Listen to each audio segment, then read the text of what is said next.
Hello everyone, this is Defense Politics Asia, and this is the summary for the day of 1070 to 1071 for the 28th to 29th of January. So we're going to start off with from the Kursk front. So over at Kursk, the Kursk front, over at the western flank, and can I feed in everything? Yeah, okay, western flank, Russian forces are attacking Svertiklovo as well as Lebedevka. Previously, we have a geolocation of Russian forces just north of Svertiklovo. Since then, we have no more updates regarding any kind of frontline movements, so we do not know what is the situation right now. The fact that there is no reports of fighting over in Nikolaevo Darino or Darino might suggest that the Russians have already secured this area. I saw a comment saying that the Russian Defense Ministry did mention a capture of Nikolaevo Darino, but he's also not entirely sure. Not sure as well. So I didn't check, but it's okay. We'll just wait for more information. Probably eventually we will know something about this. Over northern flank, we still have the same strategic situation. We have nothing over at Pograbki, Merevka, Olavka, which make me believe that the Russians may have captured all of this area. Fighting is over at Novaya Sorokina, Nikolaevka, Malaya Luknia, Viktorovka, and Nikorsky. And then we have fighting reported at Chekaskoye Pereshnoe.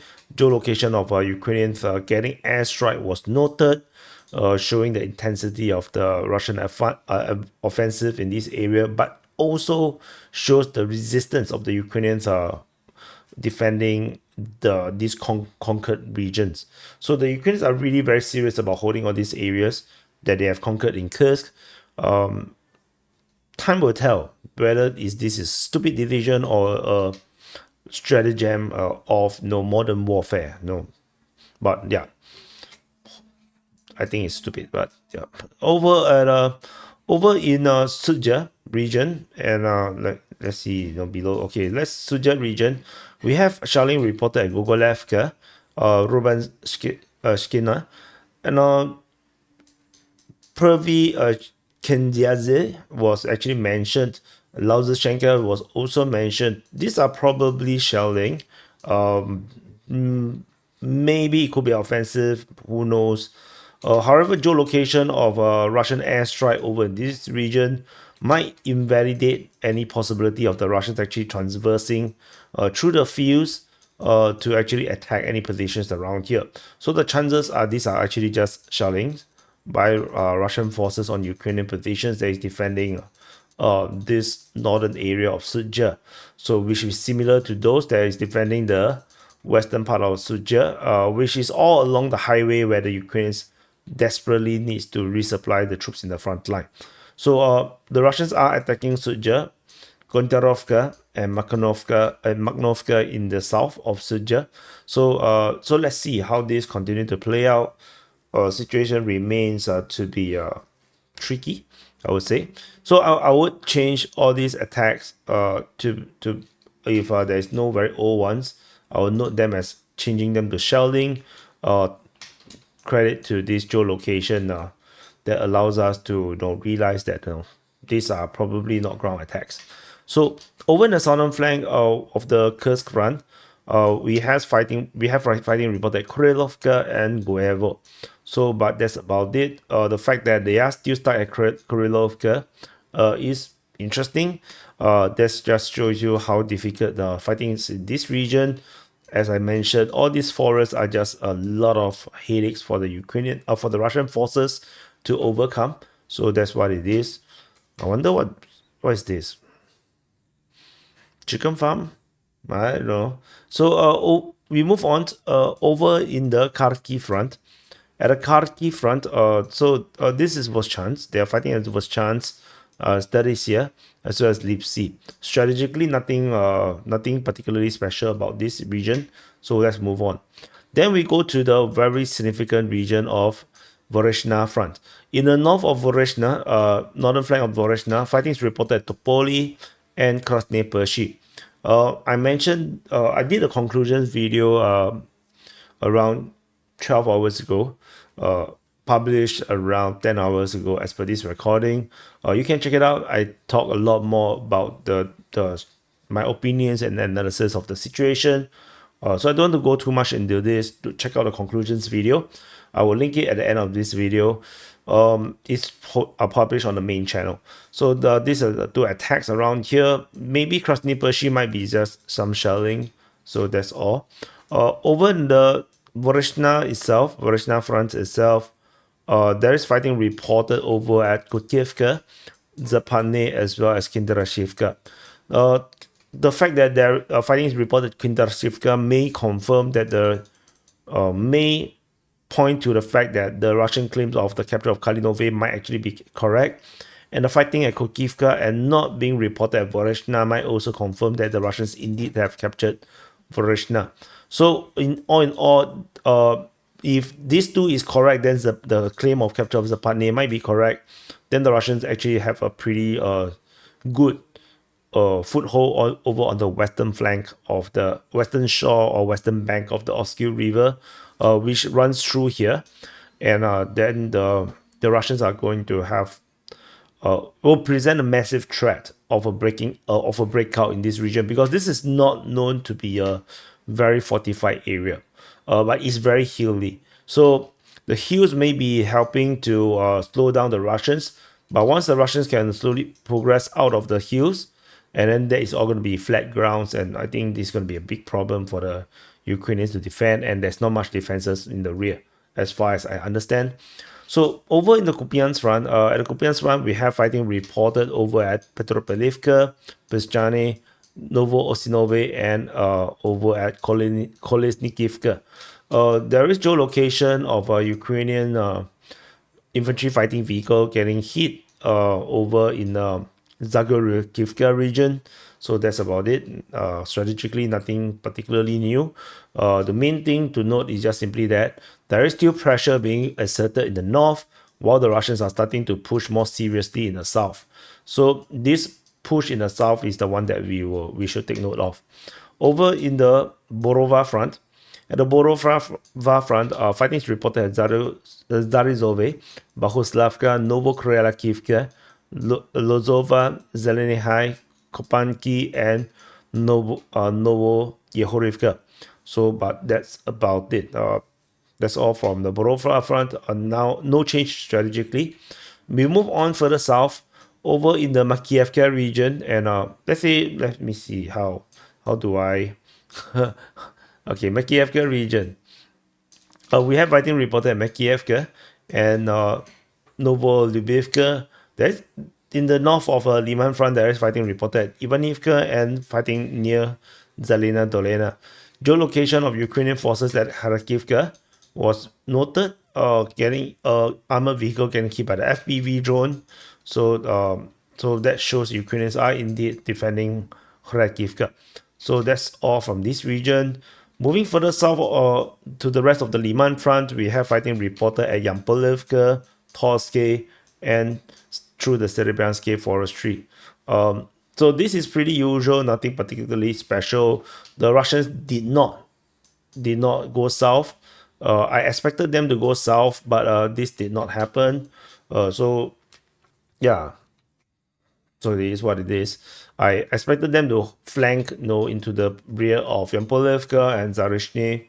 So yeah, so the Russians have their own divisions they want to do. So yeah, it is what it is.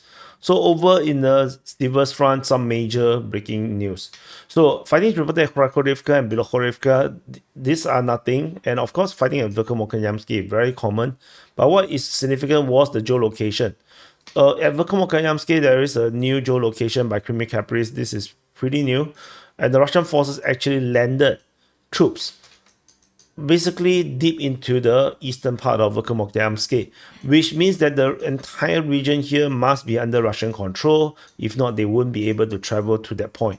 So the entire region here has been captured by the Russian forces, which is pretty big piece of land, 8.91 square kilometers. So so this is pretty deep. The depth is around 1 kilometer deep into the eastern part of Verkhomokalyamsky, which is a pretty surprising development. So we shall continue to take a look and follow this situation. This is a very, very significant frontline change.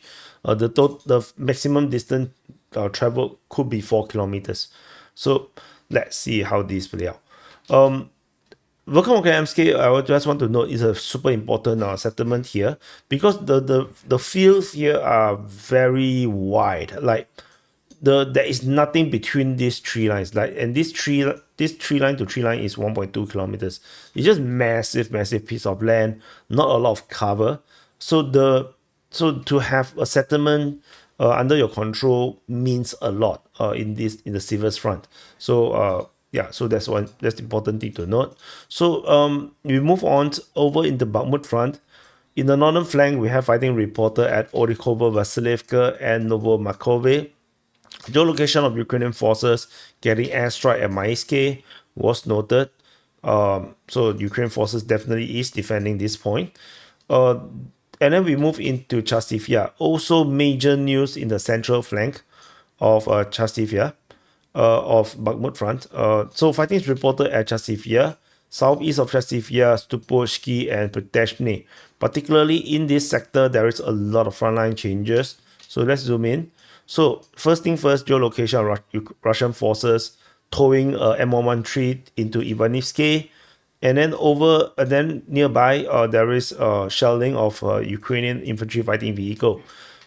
Ukrainian mapping have mapped that the Russian forces captured all these forests in the southeast of Chasivya, and geolocation north of Stupovsky also suggested advancement by the Russian forces, which means that the Russians are now really pushing hard in Chasivya.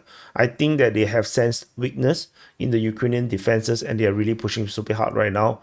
They are pushing in this flanking operation in the south while the Russians are holding the Ukrainians in the north.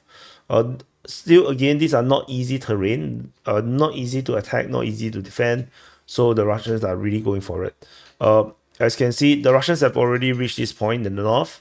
So they are making these flanking operations, pushing in these areas here. These are pinning here. So Ukrainian forces are pinned in the north while they are getting attacked in the rear positions in the south. So let's see how this continue to play out in Chasivya. And then after Chasivya, we go to the southern flank. We only have the fighting reported at Bilohora. So Proteshny was mentioned as Stupovsky. So that's all. So we move into the Thorax front. At the Thorax front, there are some rumors of Thorax to be fully captured.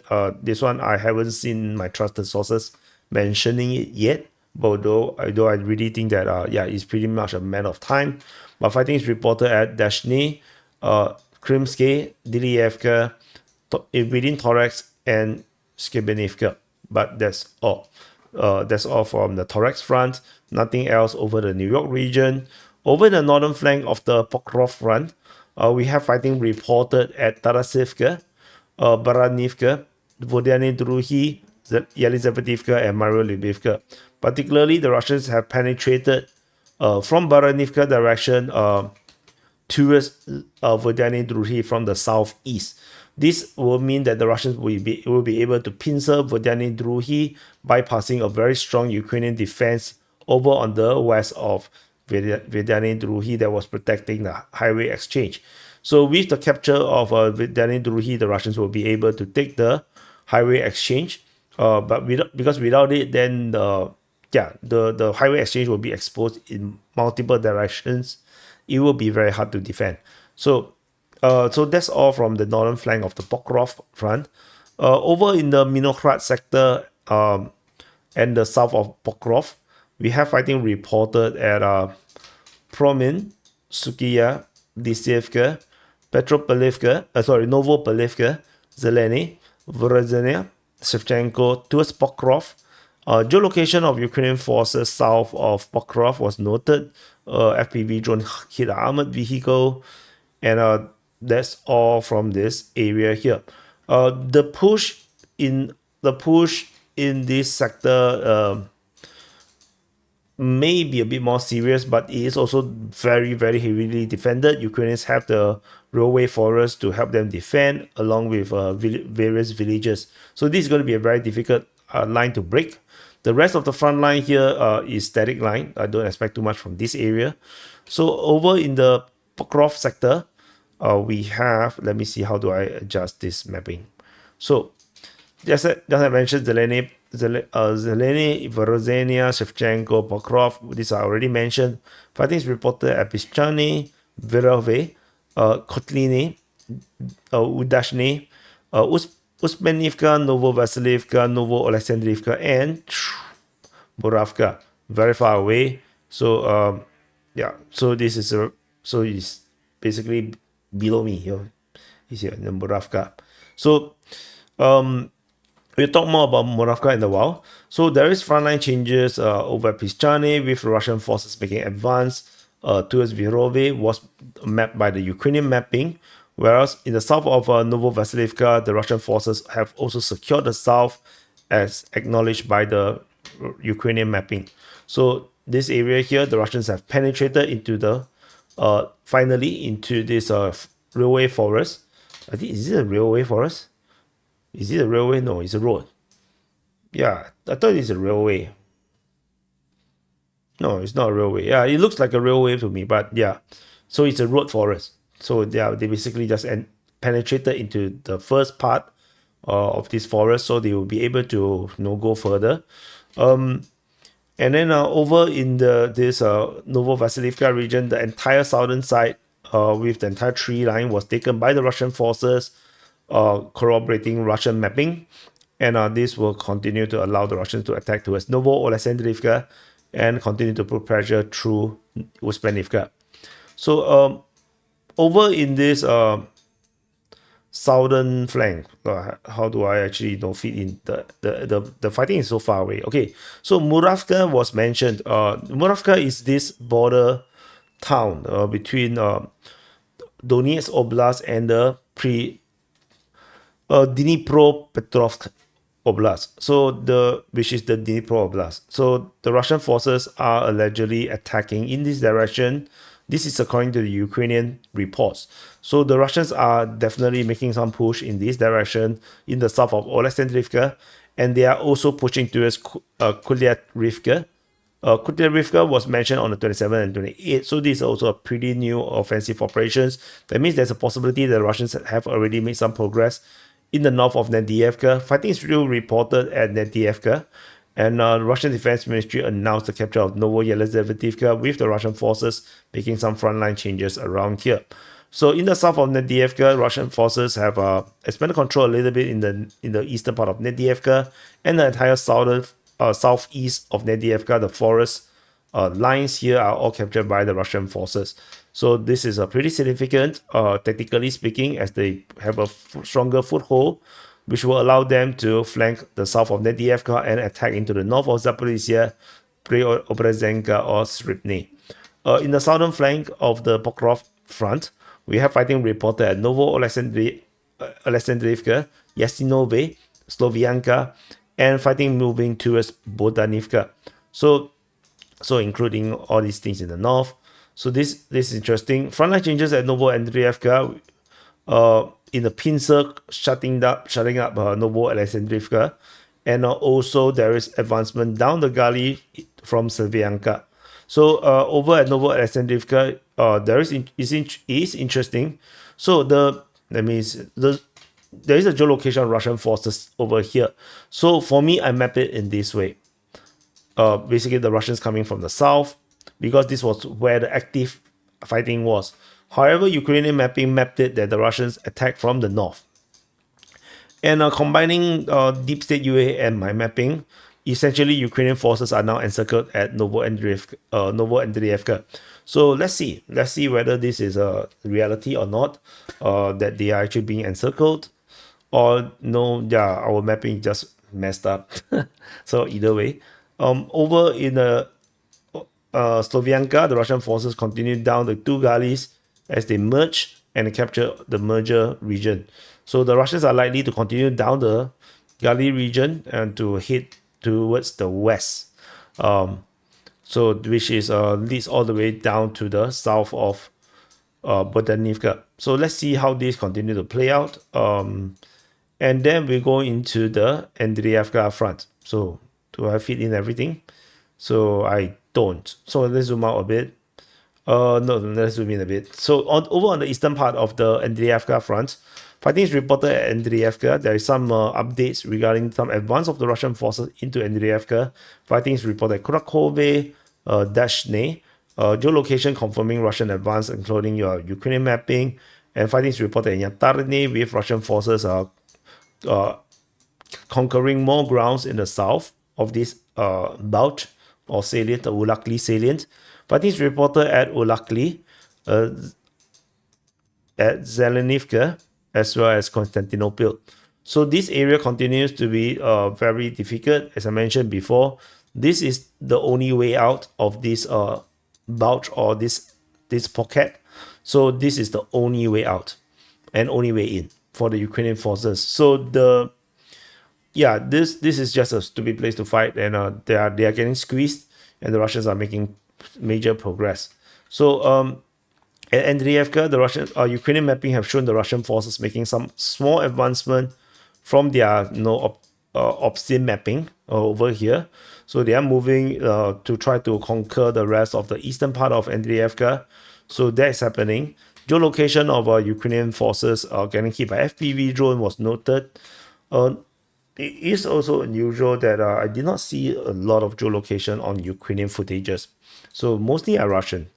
Over at Dachne, of course, we have this as well. No, Russian forces attacked and conquered the eastern part of Dashny, and geolocation confirming Russians taking the southeast of Dashny. So the Russians are definitely pushing very hard, and previously they already appeared in the north, so which means that Ukrainians are getting pushed out of Dashny as we speak. And if they lose Dashny, there's almost no point to stay in this area here, I would say, because after Dashny, the next town is Ulakli. So why, if you lose this and you go to Ulakli, basically you have lost the entire salient. In the south, at the Antarne region, Russian forces have straightened the front line along this gully or this little valley or river water thingy in the north of Yantarne and Sukiali, as they captured all these areas here.